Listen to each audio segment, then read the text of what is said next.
ಶಿವಾಜಿ ಜಯಂತಿ ಮೆರವಣಿಗೆ ವೇಳೆಯಲ್ಲಿ ಕಲ್ಲು ತೂರಾಟಕ್ಕೆ ಸಂಬಂಧಪಟ್ಟ ಹಾಗೆ ಬಾಗಲಕೋಟೆಯಲ್ಲಿ 144 ಸೆಕ್ಷನ್ ಜಾರಿ ಮಾಡಿದ್ದು, ಈ ನಡುವೆ ನಗರದ ಕಿಲ್ಲಾ ಏರಿಯಾದಲ್ಲಿ ಮತ್ತೆ ಕಲ್ಲು ತೂರಾಟ ನಡೆದಿದೆ.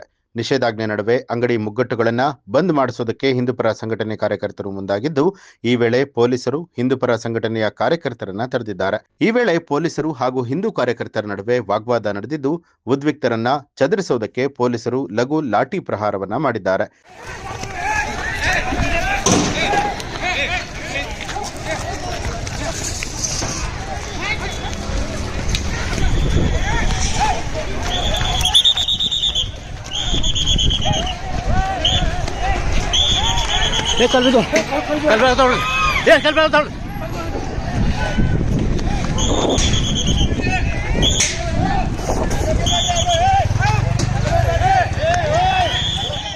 ಇನ್ನು ಬಾಗಲಕೋಟೆಯಲ್ಲಿ ನಡೆದ ಕಲ್ಲು ತೂರಾಟದ ಕುರಿತಾಗಿ ಸಾಮಾಜಿಕ ಜಾಲತಾಣದಲ್ಲಿ ಪೋಸ್ಟ್ ಮಾಡಿರುವಂತಹ ಸಿಎಂ ಸಿದ್ದರಾಮಯ್ಯ ಈಗಾಗಲೇ ಪ್ರಕರಣದ ಸಂಬಂಧ ಕೆಲವು ಆರೋಪಿಗಳನ್ನು ಬಂಧಿಸಿ ವಿಚಾರಣೆಗೆ ಒಳಪಡಿಸಲಾಗಿದ್ದು, ಘಟನೆಗೆ ಕಾರಣ ಆದ ಪ್ರತಿಯೊಬ್ಬರಿಗೂ ಕೂಡ ಶಿಕ್ಷೆ ನಿಶ್ಚಿತ ಅಂತ ಹೇಳಿದ್ದಾರೆ.